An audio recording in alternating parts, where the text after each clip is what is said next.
Bonjour, bonsoir, bienvenue dans votre podcast historique. Aujourd'hui, je vais vous parler de l'Empire byzantin dans le Haut Moyen-Âge. On va surtout parler de Justinien, ce très grand empereur, et de l'organisation de l'État byzantin. Alors, c'est parti! Quand Constantin fonde la ville, il va par des actes forts déplacer le pôle de pouvoir de l'Empire romain d'ouest à l'est. La ville, qui s'appelle Byzance, parce que Détroit en grec, mais qu'on continuera d'appeler Constantinople jusqu'à tardivement dans le XVIIe siècle, est améliorée par cet empereur. On prend le soin d'essayer de réaménager la chose selon Rome. Le palais est sur une colline, pas loin de l'hippodrome. Pareil qu'à Rome, par exemple, on peut voir la course du palais impérial, les bâtiments du Sénat et la voie triomphale, pareil que Rome. Et surtout, Constantinople et l'Empire byzantin vont être des pôles très importants. Par exemple, il y a deux exemples qui le démontrent. Clovis s'impose au royaume franc. Il n'y a rien de plus urgent que d'envoyer un messager à l'empereur de Byzance pour avoir le titre de consul. Car Clovis, même s'il reste un barbare, est dans la tradition romaine. Il veut légitimer le pouvoir et le prend de Constantinople. Les princes burgondes vont aussi aller voir l'empereur byzantin pour avoir un titre, pour être légitime. Parce que l'empereur byzantin va quand même rester dans ce haut Moyen-Âge, le chef, le patron. Il y a un règne fondateur, celui de Justinien Ier, né vers 482 et mort le 15 novembre 565 à Constantinople et qui a régné de 527 à 1565. Il est l'une des principales figures de l'Antiquité tardive, que ce soit sur le plan du régime législatif, de l'expansion des frontières de l'Empire ou de la politique religieuse. Il a laissé une œuvre considérable. D'origine modeste, il parvient au fait du pouvoir grâce à l'action de son oncle et empereur Justin Ier, dont il est l'un des principaux conseiller avant de devenir son successeur. Si son arrivée au pouvoir n'est pas sans trouble, car il doit faire face à la sédition ou à la destruction de monuments qui permet de reconstruire certaines parties de la capitale à son image, il en a tiré profit.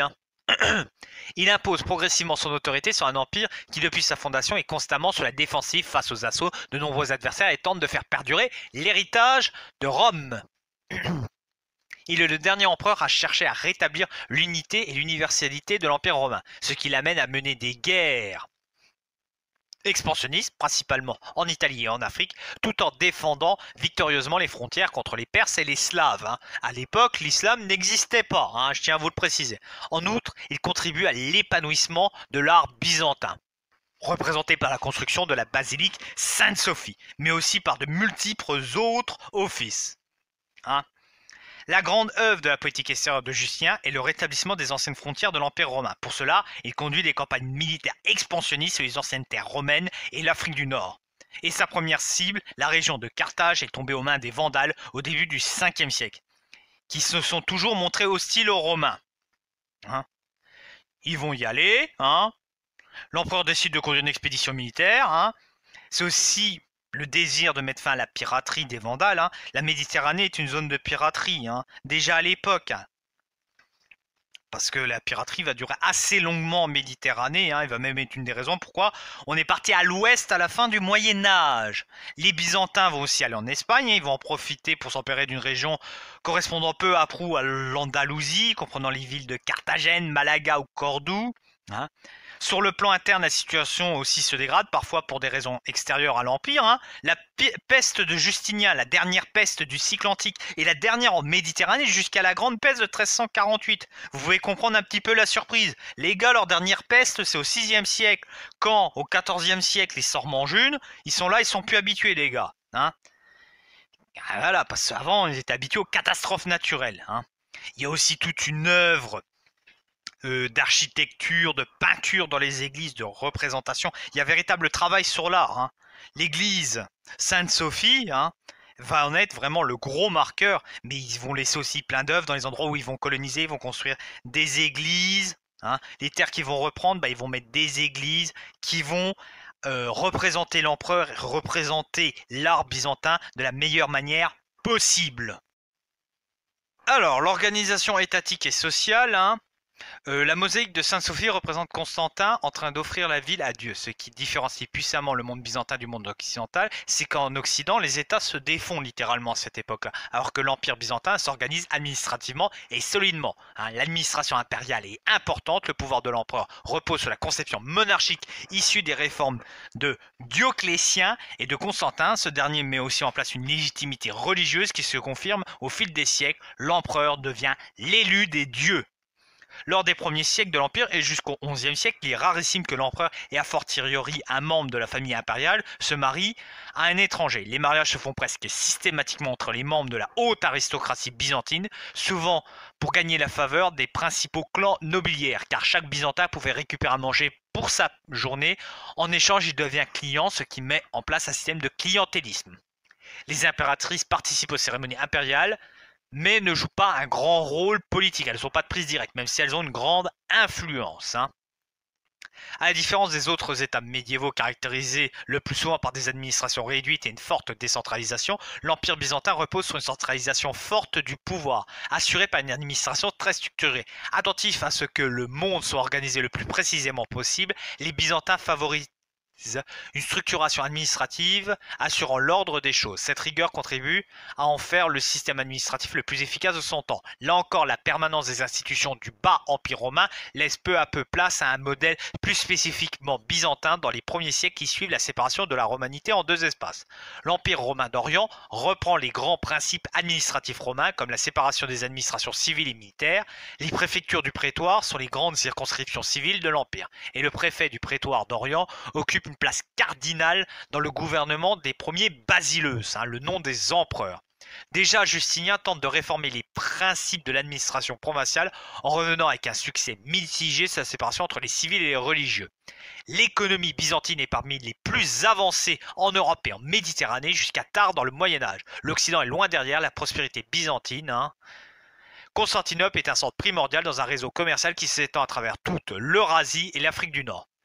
Et même de par l'Afrique du Nord, l'Afrique du Nord va chercher les trucs jusqu'au fin fond de l'Afrique noire. En particulier,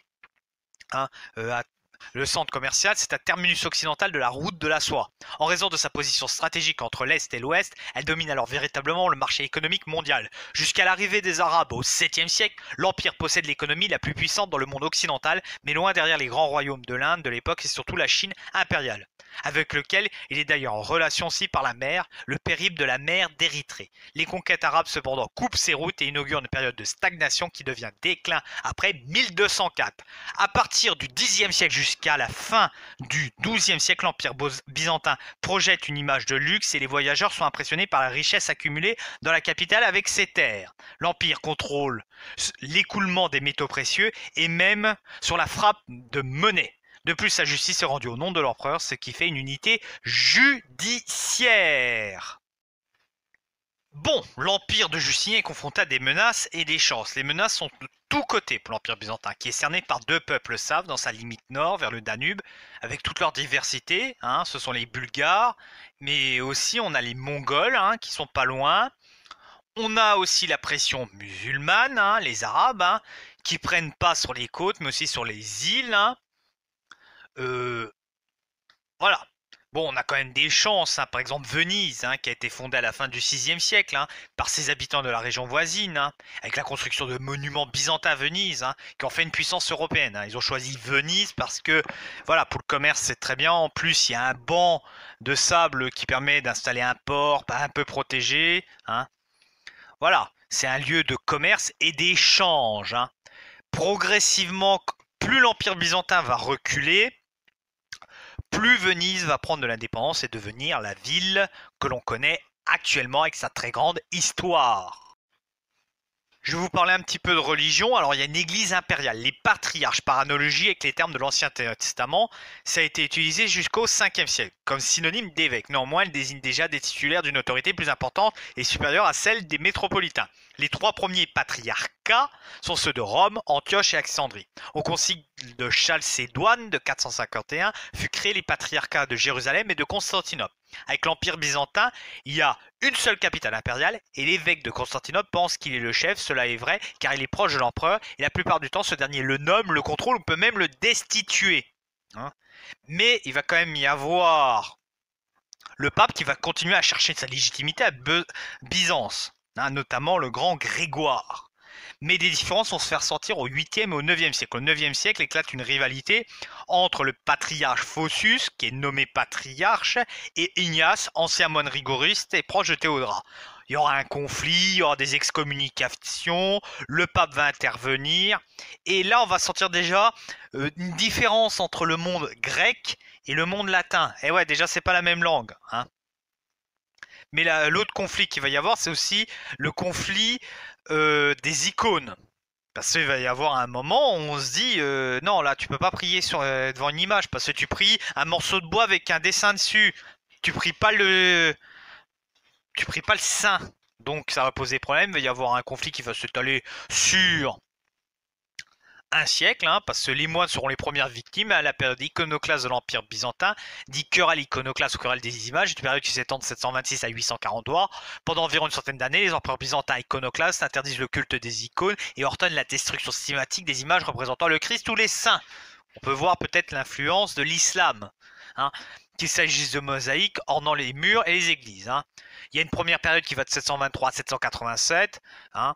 Puis après, il va y avoir un conflit qui va vraiment se finir en 843. Le problème principal, quand les gens prient une icône, vénèrent-ils l'objet ou la symbolique? Voilà. Mais voilà, ça va quand même poser des problèmes. C'est une église en expansion. En effet, les Byzantins vont être chargés de christianiser l'Est de l'Europe, donc ce qui va donner la future Russie. Hein. Par exemple, avec Cyril et Méthode, hein, avec l'alphabet cyrillique, hein, par exemple. Tout cela va amener que Byzance, quand même, reste une grande puissance religieuse et va jouer un énorme rôle. Le schisme de 1054, lui, va plus être lié à des divergences entre monde latin et monde grec, puis aussi des querelles de puissance entre le pape et le patriarche et le grand évêque de Constantinople. En conclusion, l'Empire romain était divisé en deux. L'Empire romain d'Orient va progressivement se détacher de cette romanité, hein, et prendre des influences grecques qui vont donner l'Empire byzantin tel qu'on le connaît. C'est une période très riche, le Haut Moyen-Âge pour l'Empire byzantin, avec le développement d'une religion et d'une façon de faire la politique qui vont assurer sa puissance et sa grandeur. J'espère que cette vidéo vous a plu. Si elle vous a plu, vous pouvez liker, partager, faire de la pub pour la chaîne, vous abonner, ça fait plaisir. Je vous souhaite une bonne fin de journée. Ciao!